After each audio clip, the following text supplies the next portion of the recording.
un mundo nuevo surgió de las cenizas de la Primera Guerra Mundial. En Alemania un imperio se hundió y fue reemplazado por una república que no podía durar. Alemania estaba en un estado terrible. Hiperinflación, crisis económica, inestabilidad política, todo. En medio del caos, Alemania se volvió hacia un hombre. Una extraordinaria figura mesiánica con una elocuencia portentosa. Iba a hacer a Alemania grande de nuevo. Un hombre que llevaría la nación a la guerra y sería responsable del mayor genocidio de la historia. La nación tardó 12 años en ser derrotada, devastada y dividida. Esta es la historia de la vida en el Tercer Reich. La vida con Hitler.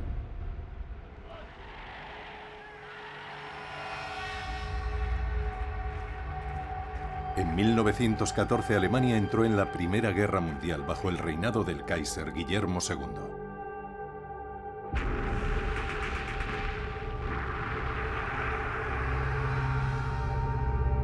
A finales de 1918, ante el hundimiento del frente doméstico y una revolución civil, el Kaiser abdicó y se firmó un armisticio con las potencias aliadas.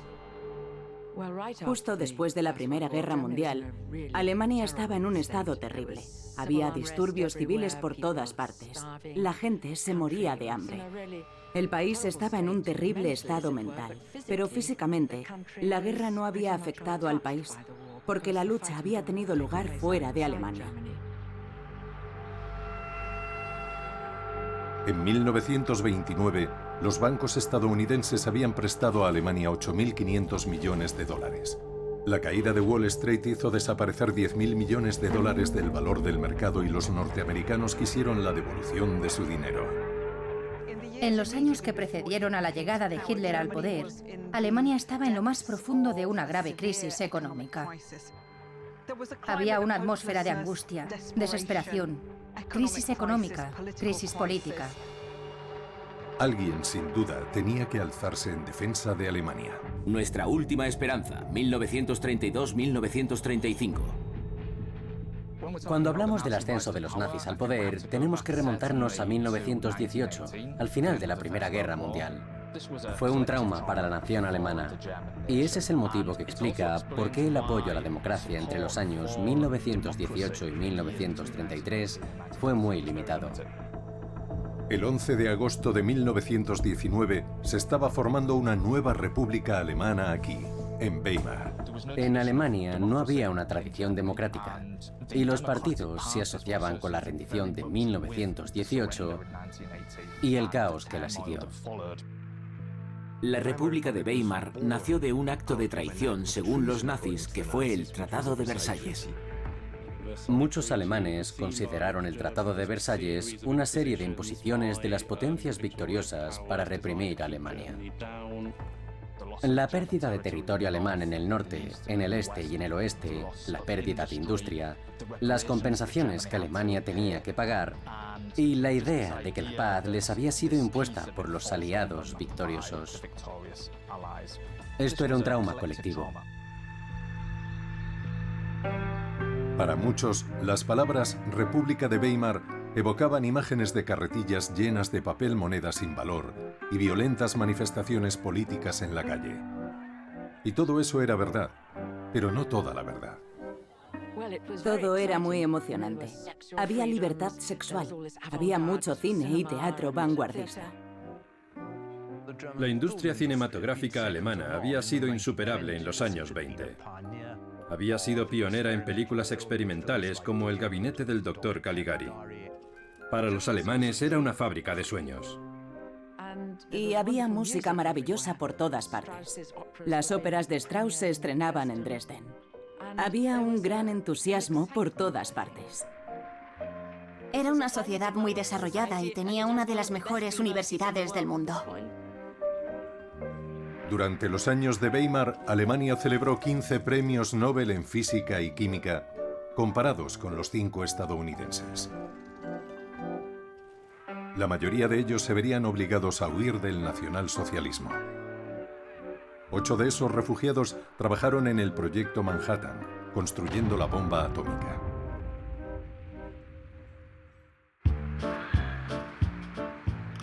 En 1920, Berlín, la capital de la República de Weimar, era la tercera ciudad más grande del mundo después de Londres y Nueva York. Berlín era el epicentro cultural de la República de Weimar. También era el eje cultural de Prusia, que fue un bastión socialdemócrata hasta 1932. Berlín era muy emocionante porque tenía edificios nuevos, infraestructuras y arte, el dadaísmo, el expresionismo. Pasaban muchas cosas en Alemania. Berlín también tenía el metro más rápido, la mayor proporción de teléfonos por población, y en 1930 el aeropuerto de Tempelhof era el aeropuerto más grande del mundo. ¿Cómo pudo torcerse tanto todo? Aquí en Múnich, el 5 de enero de 1919, Anton Drexler formó el precursor del partido nazi, el Partido Obrero Alemán. Las políticas alemanas eran muy inestables. Había muchas facciones diferentes de derecha que estaban desencantadas por lo que le había ocurrido a Alemania, y el partido nazi empezó siendo una de ellas. Poco después de su formación, el partido atrajo la atención de las autoridades alemanas. Enviaron a investigar a un joven austríaco, veterano de guerra, llamado Adolf Hitler. Hitler no dejó el ejército alemán tras el final de la Primera Guerra Mundial. Le retuvieron. Le consideraban de gran valor. Querían desinfectar el ejército de la infiltración comunista, y Hitler era una herramienta importante. Ya había desplegado su imagen pública de orador y le pidieron que investigara a este partido obrero alemán. Asistió a una reunión y en poco tiempo se apoderó de él.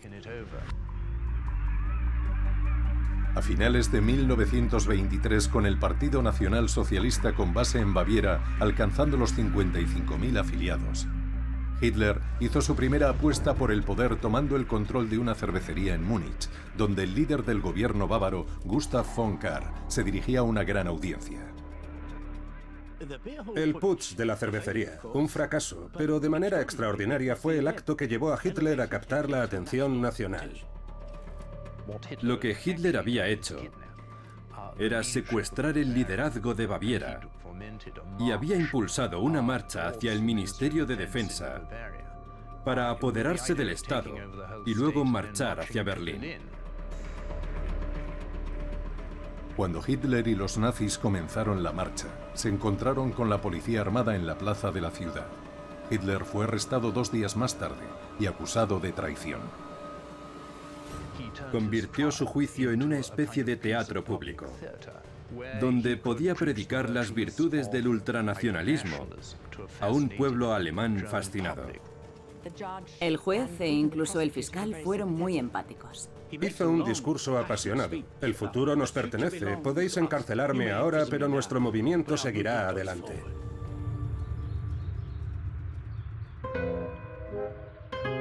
Hitler pasó 9 meses en la celda número 7, aquí, en la prisión de Landsberg. Y allí vivió con las mayores comodidades, en su celda con flores y frutas que le llevaban diariamente. La gente iba a verle desde el exterior de la prisión. Allí dictó su obra magna, Mein Kampf. Sus planes para Alemania están en Mein Kampf hasta cierto punto. Hay una noción ahí de que Alemania necesita expandirse. También hay ideas de que los judíos son malvados, pero está todo entrelazado con un gran discurso enfático, aunque no fuera un discurso muy coherente. Muchos alemanes le vieron como un fanático delirante, un demagogo de cervecería a quien no había que tomarse en serio. A mediados de los años 20, Alemania era próspera y su mensaje de odio racial, antitratado de Versalles y antijudíos no le interesaba a la gente. Intentaban olvidar la Primera Guerra Mundial y continuar con su vida. Pero entonces llegó la caída de Wall Street. Tras la caída de Wall Street en octubre de 1929, la economía alemana entró en caída libre y el desempleo aumentó aceleradamente. En los primeros 3 meses de 1930, 3,3 millones de personas estaban desempleadas. Un año más tarde, esa cifra era de casi 5 millones y se había disparado a 6,1 millones a principios de 1932. Y con ello el apoyo a los nazis aumentó de manera espectacular. Los alemanes tenían miedo y estaban enfadados por lo de Versalles. Habían sufrido una hiperinflación en los años 20 bajo la República de Weimar, en la que los obreros llevaban el salario a su casa en carretillas, y ahora había masas en las calles, jóvenes desempleados y furiosos. Y allí estaba esa voz, esa especie de profeta en el desierto, una extraordinaria figura mesiánica con una elocuencia portentosa, con un comportamiento dinámico. Y la gente comenzó a escucharlo, y los nazis se abrieron paso. En 1928 solo 800.000 votantes habían apoyado al partido nazi. Pero ya en 1930 esa cifra se había disparado hasta los 6,4 millones y continuaría aumentando en las elecciones federales de 1932. Proporcionó excusas para los problemas de Alemania, el Tratado de Versalles, los judíos y los comunistas. Y a la gente le era mucho más fácil centrarse en eso para entender sus problemas, en lugar de pensar en lo que habían pasado tras la Primera Guerra Mundial. En las elecciones federales de 1932, 13 millones de alemanes votaron por los nazis. Pero no fueron la mayoría. En las elecciones, que fueron varias las celebradas a lo largo de 1932, los nazis nunca llegaron a alcanzar más del 36%. Lo que significa que nunca tuvieron la mayoría. Fueron el partido más votado, pero nunca alcanzaron la mayoría. Pero esa no era la intención de Hitler. No quería popularidad, quería notoriedad. Quería que se prestara atención a los nazis y lo consiguió. Y las SA, revolucionando las calles, fueron quienes hicieron del nazismo una realidad para casi todos los alemanes. Ya en 1932 eran 400.000 guardias, los camisas pardas de la sección de asalto. Ellos y otras organizaciones aumentaban la necesidad de la fuerza y la disciplina. Y los nazis prometieron orden aun cuando eran los responsables de casi todo el desorden. La sección de asalto estaba ahí para defender al partido e interrumpir las reuniones de los comunistas. Pegaban a la gente en la calle. Iban por ahí atacando a los sospechosos, los comunistas, los socialistas, los sindicatos, los judíos. Y Hitler aprobaba los métodos de los chicos duros, pero les decía, no me impliquéis directamente. Apoyo todo esto, pero hacedlo por iniciativa propia para que siempre pueda tomar distancia de ello. El 26 de febrero de 1932, Hitler consiguió la ciudadanía alemana aquí, en Braunschweig, lo que le permitió ser candidato a las elecciones presidenciales en marzo. El presidente Hindenburg, que ya había gobernado un mandato, se presentaba a la reelección. Hindenburg era un héroe condecorado, un general de la Primera Guerra Mundial, y Hitler prepara unas elecciones muy modernas contra él. No por sí mismo, había otras personas como el fotógrafo de Hitler, Hoffmann.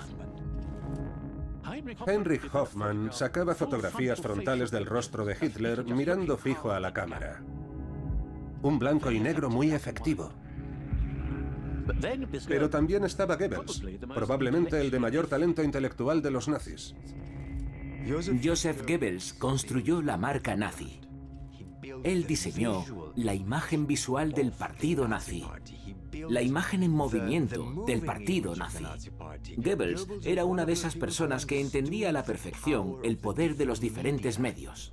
Entendía lo que movía a las personas, lo que los influía, y por eso sus técnicas en la campaña de las elecciones tuvieron mucho éxito. Pero estos esfuerzos no fueron suficientes. Ningún candidato obtuvo una mayoría absoluta en las elecciones del 13 de marzo. Pero en la segunda vuelta, el 10 de abril, hubo un ganador claro. El colosal presidente Hindenburg fue reelegido a la edad de 85 años.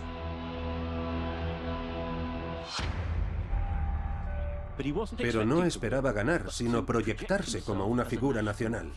Y con esa justificación le dijo al partido: ahora esperamos a que nos inviten y aceptaremos la invitación bajo nuestras condiciones. La situación política en Alemania anterior al nombramiento de Hitler como canciller estuvo marcada por esto. El Reichstag estaba inmovilizado porque tenía una mayoría de diputados del partido nazi y del partido comunista, que estaban en contra del sistema. El gobierno lo tiene el presidente Hindenburg, que ejerce el poder bajo el artículo 48 de la Constitución. La complicada constitución de Weimar permitía al presidente Hindenburg gobernar por decreto, además de nombrar directamente al canciller. Pero este no es un enfoque sostenible y es una de las razones por la que los nacionalistas y los conservadores alrededor de Hindenburg empiezan a mirar a Hitler como un medio de salir de esta situación. Todo se torció para la República de Weimar y a finales de 1932, von Papen, que había sido canciller, dimitió. El general Schleicher ocupó su lugar, pero tampoco consiguió formar gobierno. Por lo que Hindenburg, a regañadientes, porque siempre había despreciado a Hitler como ese pequeño cabo, el advenedizo, decidió que tenía que llamarlo. Primero le preguntó a von Papen si sería una buena jugada y podrían controlar a Hitler. Y von Papen le dijo sí, si le dejamos ser el canciller le tendremos acorralado, tanto que se quejará y gritará cuando le presionemos. Fue un gran error. Y así a las 11:30 de la mañana del lunes 30 de enero, Hindenburg le tomó juramento del cargo, nombrando canciller a Adolf Hitler. Pero deberíamos recordar siempre que entre el 33 y el 34, Hitler no es el dictador de Alemania, es el canciller de un gobierno de coalición. Hindenburg y sus asesores hicieron que Hitler accediera a limitar a 3 los nazis en el gobierno y aceptar a von Papen como su vicecanciller. Esto significaba que Papen siempre tendría una mayoría de 8-3 en el gobierno. Y pronto se vio que Hitler era un político muy inteligente. Si observamos el primer gabinete de Hitler del 30 de enero de 1933, sí, solo contenía 3 nazis. Pero los otros miembros del gabinete eran conservadores de ala derecha, por lo que había un grado considerable de superposición ideológica.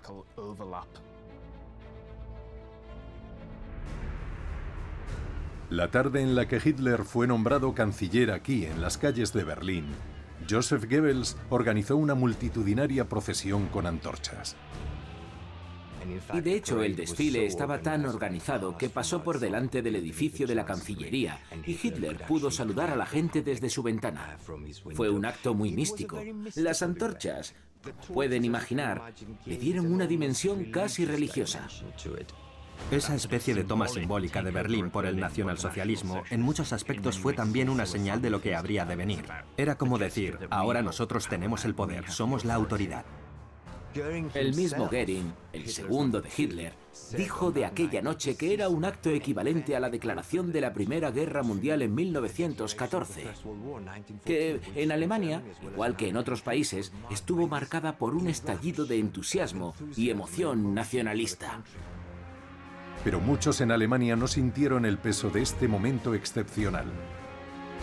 Cuando Hitler asumió el poder, muchos alemanes no lo percibieron como una ruptura importante, porque pensaron, bueno, solo es otro gobierno que es probable que se hunda en unos meses. La impresión era que de tentar el cargo los domesticaría. Cuando estos agitadores callejeros, estos camorristas y bravucones, estos matones probaran el poder, se civilizarían, se convertirían en un gobierno normal. En realidad, habían dejado entrar a una manada de hienas.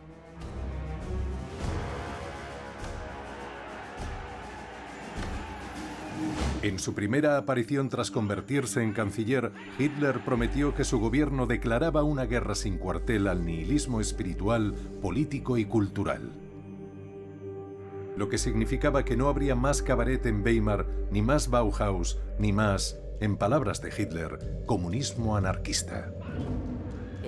Todo cambió de la noche a la mañana.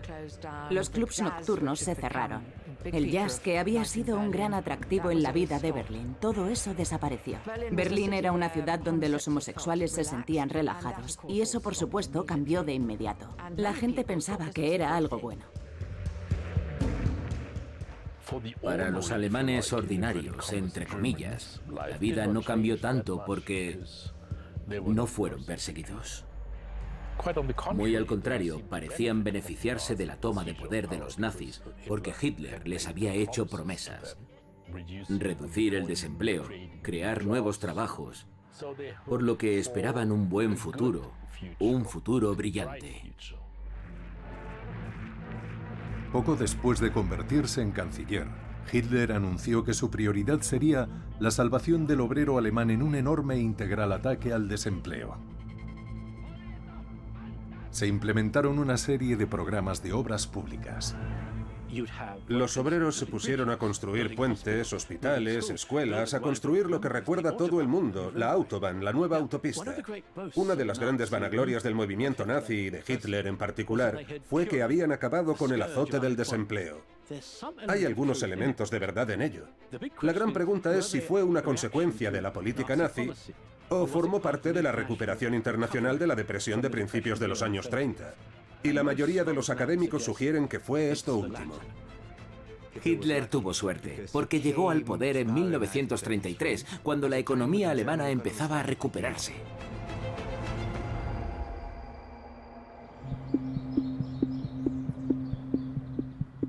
Fue aquí justo después de la medianoche del 27 de febrero de 1933, donde los transeúntes oyeron el sonido de cristales rotos saliendo del Parlamento alemán, el Reichstag. Poco después, las llamas comenzaron a iluminar el interior del edificio. Figuras políticas del partido nazi acusaron de inmediato a los comunistas y Hitler aprovechó la oportunidad. Los nazis fueron hábiles, hay que admitirlo. Fueron capaces de presentarlo como la señal para una insurrección comunista.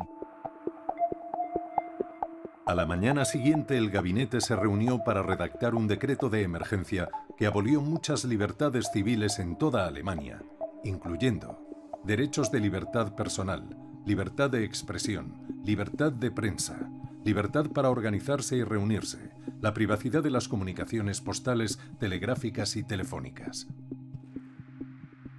El decreto del incendio del Reichstag, que se aprobó el día después del incendio, suspendía los derechos individuales bajo la Constitución de Weimar. Lo que significaba que podían arrestar comunistas y podían expulsar a los comunistas del Parlamento, del Reichstag. Y eso puso a los conservadores todavía más de su parte, no solo dentro del gobierno, sino en la sociedad y en la esfera política. Y a partir de ahí, la Alemania nazi entró en un estado permanente de emergencia.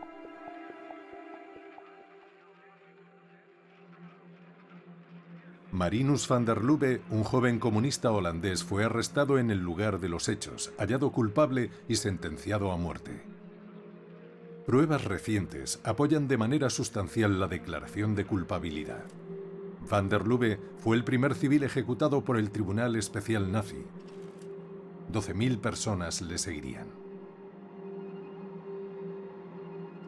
La respuesta del pueblo en general al incendio del Reichstag fue ambivalente. Miembros del movimiento obrero sospechaban, y parecía ser muy conveniente que ocurrieran este tipo de sucesos justo antes de unas elecciones que debían celebrarse una semana después. Las elecciones al Reichstag el 5 de marzo de 1933 se celebraron en una atmósfera de euforia nacional acompañada de violencia nazi y represión policial. Pero los nacionalsocialistas de nuevo fracasaron en obtener una mayoría. En respuesta, Hitler convocó una reunión del Reichstag el 23 de marzo para debatir una ley que remediara las necesidades del pueblo y del Reich. Una ley que se conoció como la Ley Habilitante. La ley habilitante fue fundamental en el establecimiento de la dictadura nazi. Hasta aquel momento, no podemos hablar de una dictadura nazi. Este es el punto de inflexión. Bajo los términos de la Constitución, el poder del canciller estaba limitado. Pero la ley habilitante se salta todas esas restricciones y le deja en una posición muy fuerte. La ley habilitante se votó en el Reichstag y todos los partidos políticos votaron a favor de ella, aparte de los socialdemócratas. Casi todos los socialistas habían sido encarcelados o estaban demasiado asustados. Él ya no necesitaba el apoyo de otros partidos. Pudo prácticamente disolver el Parlamento. No había parlamento que limitara a Hitler después de marzo del 33.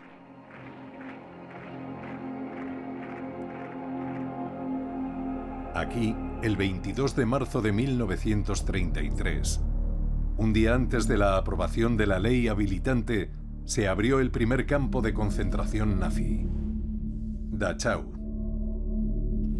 Dachau fue un lugar muy violento desde el principio. Las primeras víctimas fueron comunistas, socialistas, los oponentes políticos de izquierdas del Estado nazi. Y se les enviaba a estas instituciones durante varios meses donde los golpeaban, los maltrataban y aterrorizaban antes de soltarlos de nuevo en sus comunidades para que sembraran el miedo. Los nacionalsocialistas no tenían ningún interés en ocultar estos campos de concentración. El régimen los publicitó mucho en los medios de comunicación. E hicieron pasar muchos aspectos del Estado policial como algo benevolente en esencia. Era para proteger al pueblo de los rufianes de izquierda, para protegerlo de una insurrección comunista. Pero por lo general entendemos la institución de los campos con una visión retrospectiva de lo que pasó durante la Segunda Guerra Mundial, y creo que estos campos eran muy diferentes de los campos posteriores. A los prisioneros se les disparaba mientras trataban de escapar.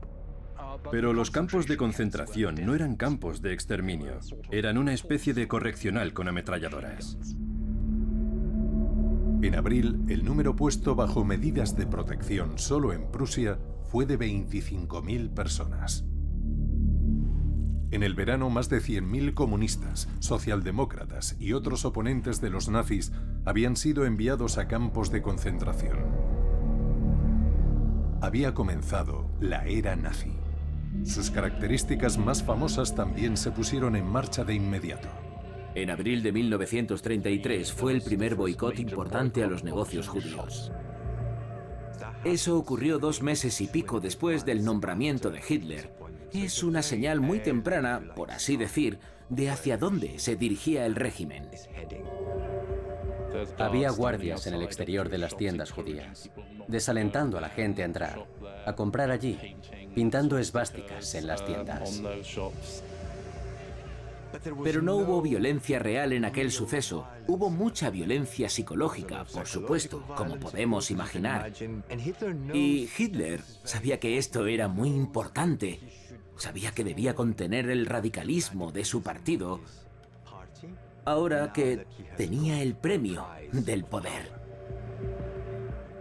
Los judíos apenas constituían el 1% de la población, por eso es extraordinario el ataque contra ellos. Pero la mayoría de la gente tenía un sentimiento antijudío, por lo que esa política no desanimaba a la mayoría de los alemanes. Este es el aspecto más perturbador al mirar hacia atrás. A continuación, solo una semana después, llegó la ley para la restauración de los funcionarios públicos profesionales, que era una ley que prohibía a los judíos trabajar en la administración pública. Y muchas personas estaban deseando que echaran a los judíos y así poder ocupar sus plazas. De ahí en adelante, se dictaron leyes antijudías de forma continua.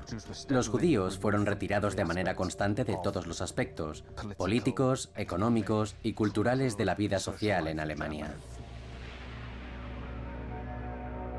El 10 de mayo de 1933, los nazis comenzaron su ataque contra la vida cultural e intelectual de Alemania.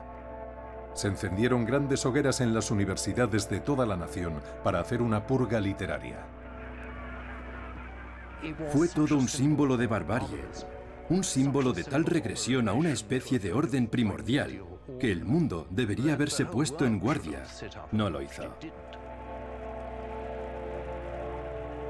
En Berlín, el punto álgido de la noche fue la aparición de Joseph Goebbels, que declaró: "No a la decadencia y a la corrupción moral, sí a la decencia y la moralidad en la familia y el Estado. El intelectualismo judío ha llegado a su fin". Al intelectual lo asociaban con todo lo que era malo en la República de Weimar. Lo llamaban bolchevismo cultural. El mensaje era: debes pensar como nosotros. Los autores que eran judíos, sospechosos, liberales o de izquierdas ya no eran aceptables. El simbolismo lo dice todo de lo que está por venir. La prensa alemana también fue controlada. Obviamente, cerraron todos los periódicos de izquierdas, pero conservaron la estructura de la llamada prensa de clase media, que el partido controlaba de cerca para que pareciera que había una genuina cultura de debate. El Ministerio de Propaganda empezó a emitir directivas, instrucciones a la prensa, de cómo debían informar de ciertos temas, de ciertos acontecimientos. En la superficie nada había cambiado, pero en la práctica sí. En 1933, Goebbels ocupó el puesto de ministro de propaganda. Se convirtió en jefe del Departamento de Cultura, que se volvió una especie de organización global y dominante que afectaba a todos los aspectos de la vida diaria. De la radio a los periódicos y el cine, los mítines, todas estas cosas estaban bajo su competencia. Pero quizá la herramienta más importante del arsenal de Goebbels fue la radio. En 1933, a petición de Goebbels, los fabricantes alemanes de radios comenzaron a desarrollar el Volksempfänger, la radio del pueblo. La radio del pueblo era una radio muy barata. Fue una revolución porque antes de que llegara, todos habían estado desconectados. De repente llegó un nuevo mundo de los medios y lo que los nazis trajeron con la radio del pueblo fue que podían entrar en todos los hogares con su propaganda, con su sesgo de la cultura alemana, su clase de música alemana y todo lo demás. Mucha gente la llamó el hocico de Goebbels. Goebbels tenía un interruptor en su oficina con el que podía acceder a cualquier programa y detenerlo, y hablar con la gente de manera directa. Y es muy significativo que con estas radios no se pudiera acceder a ninguna retransmisión extranjera. Fue un logro extraordinario. En medio de mucha ostentación, Hitler declaró el 1 de mayo de 1933 una fiesta pública. Alemania se unió a otras naciones europeas en la celebración del Día del Trabajo. Llevaron a Berlín a los líderes de los sindicatos de todas partes de Alemania y Joseph Goebbels organizó la mayor demostración de masas que Alemania había visto hasta la fecha. Hitler les dijo a los delegados de los trabajadores: verán cuán falsa e injusta es la afirmación de que la revolución está dirigida contra los trabajadores alemanes. Solo un día después, las oficinas de los sindicatos de toda la nación fueron asaltadas, sus fondos confiscados y muchos líderes sindicalistas a los que Hitler había hablado fueron arrestados. Alemania tenía el movimiento obrero más grande y potente del mundo y fue arrollado con mucha rapidez, con una violencia extrema. Se calcula que durante 1933, 200.000 alemanes fueron apaleados, secuestrados o intimidados en algún momento de aquel año. Eso dejó un enorme vacío que había que llenar y lo que introdujeron fue el así llamado Frente Alemán del Trabajo. Estaba más bien al servicio de los empleadores que de los empleados. Les decían dónde podían trabajar, qué sueldos podían ganar. No tenían derechos de negociación. Esta organización lo hacía todo por ellos. Y a pesar de alguna mejora en su calidad de vida al principio del régimen, hablando en general, las condiciones de los obreros no cambiaron mucho para bien durante el régimen.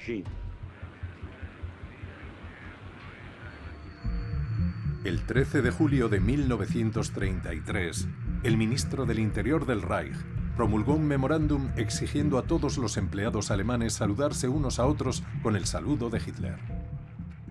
La mayoría de la gente era consciente de que esto se consideraba obligatorio en los espacios públicos.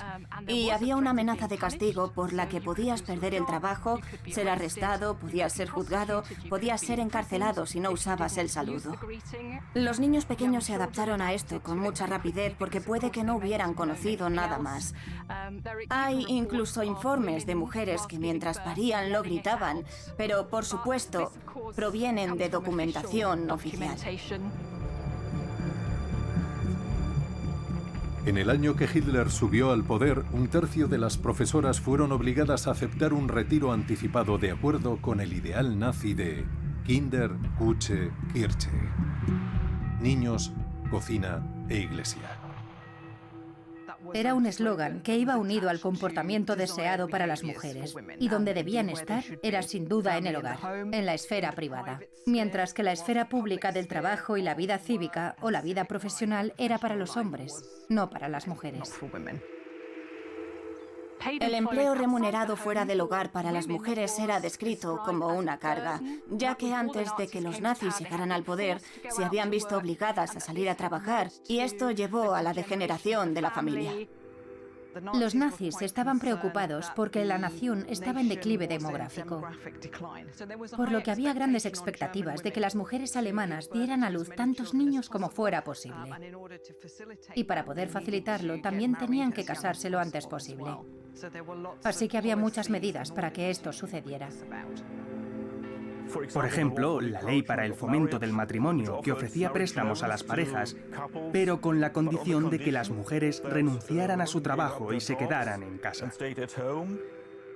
Y el incentivo era que el préstamo había que devolverlo, pero iría reduciéndose una cuarta parte por cada hijo que naciera.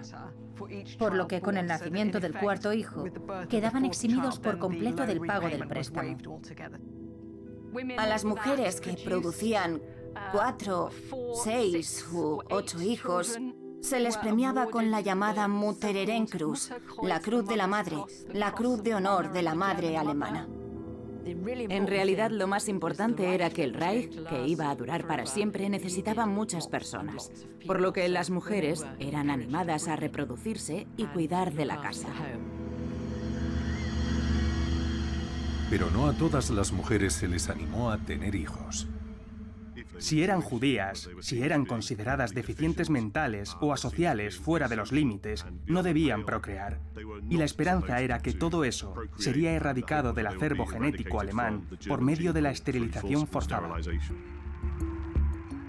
Quizá la característica más definitoria de la propaganda nazi era la noción de la raza. Y no es una coincidencia que uno de los primeros textos legislativos que el régimen nazi puso en práctica en 1933 fue la ley de esterilización. Cualquiera que los nazis consideraran indigno de reproducirse era esterilizado a la fuerza. Era muy arbitrario. Y es entre los niños donde se sintieron los peores efectos. Los sacaron de los colegios, de los hospitales y los esterilizaron sin permiso de sus padres. ¿Cómo se hace eso? ¿Cómo se consigue que la profesión médica acepte eso? Y esto forma parte de la tragedia de la Alemania nazi. No pudo haberse hecho sin la disposición de la profesión médica para trabajar en esa demanda. El resultado fue la esterilización obligada de 400.000 personas alemanas y austríacas hasta 1945. Pero el apoyo popular al régimen continuó aumentando. A finales de 1933, los miembros de las juventudes de Hitler, el movimiento juvenil del nacionalsocialismo, se disparó de 50.000 a 2 millones. Este nuevo régimen le hablaba a la juventud, era dinámico y la juventud se sentía atraída por él. Los jóvenes alemanes estaban ansiosos por ponerse el uniforme e ir a las diferentes actividades de los campamentos y cantar las canciones y toda esa clase de cosas. Era emocionante. Era la oportunidad de salir con amigos a acampar, a jugar a ser soldados. E incluso la clandestinidad socialdemócrata que recibe informes de las familias de clase obrera vio que lo encontraban todo muy gratificante. Todas estas actividades estaban mezcladas con componentes ideológicos y políticos. Estaban preparando a la juventud para que ocupara su lugar en la comunidad. Las juventudes de Hitler buscaban a chicos físicamente aptos para entrenarlos en el uso de las armas de fuego y adoctrinarlos en el nacionalsocialismo. Y así, el propósito del grupo de las juventudes era endurecer a los jóvenes alemanes y hacer de ellos la base del futuro ejército alemán. El punto de inflexión fue en 1936. Desde ese momento, fue obligatorio para todos los niños arios hacerse miembros. Y todos los otros grupos, aparte de las juventudes hitlerianas, fueron prohibidos o tuvieron que disolverse. La Liga de Muchachas Alemanas era el equivalente de las juventudes hitlerianas. Era obligatorio para las chicas de 14 a 21 años. Había otra organización llamada la Liga de la Joven, y esa era para las niñas de 10 a 14 años. La Liga de las Muchachas Alemanas fue diseñada para atraer a todas las chicas de la nación bajo su égida, y de nuevo para inculcarles la ideología nazi. La idea era que una vez que las chicas habían alcanzado la edad de 14 años, ya estaban preparadas para ser formadas, educadas para el papel de madres y amas de casa. Poco a poco, los programas de juventudes nazis abrieron una brecha entre las familias. Era constante. Había actividades sin cesar y las familias sentían que les habían arrebatado a sus hijos en muchos aspectos. Las juventudes hitlerianas eran alentadas a informar de sus padres y de sus profesores en el colegio si percibían que no vivían los valores de la dictadura nazi. Y por supuesto, esto formaba parte de la doctrina nazi de que los niños no pertenecen a sus familias, sino al Estado. El objetivo del nacionalsocialismo era cambiar toda la estructura de la sociedad alemana y con este fin colonizaron el tiempo de la población. Aún así, muchos alemanes aprobaban estos cambios drásticos. Veían que Hitler había puesto a trabajar al país. Había restaurado la confianza de la nación. Les había devuelto el orgullo tras la humillación del Tratado de Versalles. Lo que ofreció durante los siguientes años fue una odisea extraordinaria. Un gran número de triunfos diplomáticos, como nada que hubieran experimentado antes. Restauró la moral del pueblo alemán y honró la bandera alemana. Al menos, así lo veían ellos. El primero de los triunfos diplomáticos de Alemania tuvo lugar aquí el 14 de octubre de 1933, en la Liga de las Naciones de Ginebra. Alemania se retiró tanto de la Liga como de la Conferencia de Desarme. Ahora está claro que la Conferencia de Desarme no satisfará lo que es su único objetivo, a saber, el desarme general. El gobierno alemán, por lo tanto, se ve obligado a salir de la Conferencia de Desarme. Hitler siguió estas acciones con un plebiscito en el que recibió un apoyo del 95% por la retirada. El plebiscito fue, por supuesto, abrumadoramente positivo, porque las votaciones fueron abrumadoramente manipuladas. Pero es una opinión común que incluso sin estas manipulaciones, el plebiscito habría tenido éxito.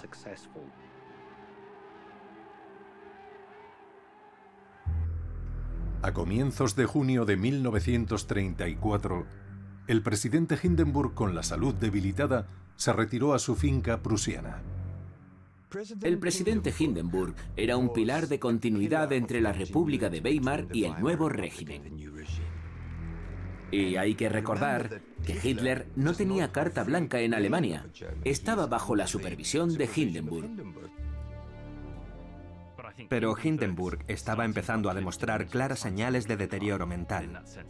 Y por esa razón, su propia habilidad para servir de freno a las actividades de Hitler estaba cada vez más restringida. La deteriorada salud del presidente hizo que la solución al problema con las SA fuera más urgente. Ernst Röhm, el jefe de las SA, quería convertir las SA en las fuerzas armadas de élite de Alemania. Y por supuesto esto creó mucha fricción con las antiguas fuerzas armadas que no eran necesariamente pro-nazis, no eran antinazis, pero tampoco eran entusiastas pro-nazis. El presidente era el jefe de las fuerzas armadas y Hitler empezó a preocuparse cada vez más con la posibilidad de un golpe militar si Hindenburg moría. Y Hitler tomó la decisión en junio de 1934 de terminar con las SA. Rom había servido su propósito como Hitler lo vio. Nos ha llevado al poder, nos ha ayudado en las calles, ha intimidado a nuestros oponentes, ya no le necesitamos. Por lo que en 1934, en la famosa noche de los cuchillos largos, a Rom le sacan y le disparan bajo las órdenes de Hitler. Casi 100 personas fueron asesinadas entre los líderes de los guardias de asalto, junto a un número de otras fuerzas de oposición en potencia y líderes conservadores. Entre esos asesinados estaban el antiguo canciller von Schleicher y Gustav von Kahr.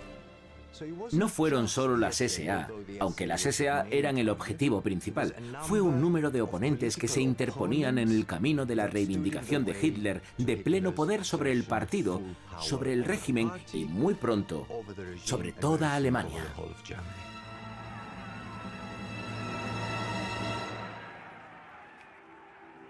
Pero Hitler salió indemne de la masacre en el ámbito político. La paradoja es que la popularidad de Hitler se impulsó después de la noche de los cuchillos largos.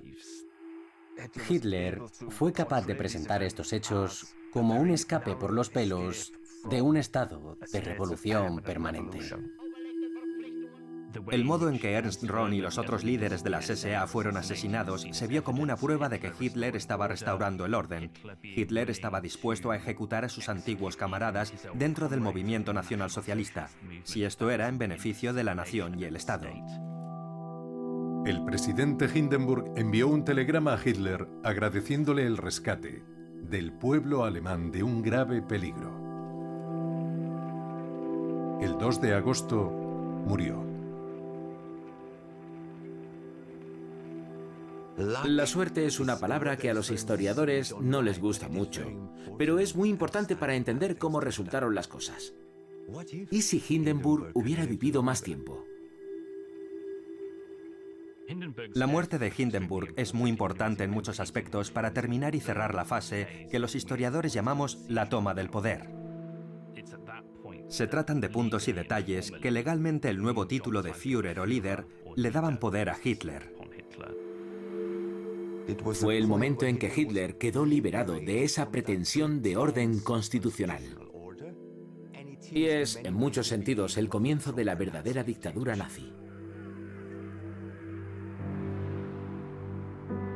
En enero de 1935 tuvo lugar un plebiscito aquí, en el Estado Federado de Sarre, que estaba bajo control británico y francés de acuerdo con el Tratado de Versalles.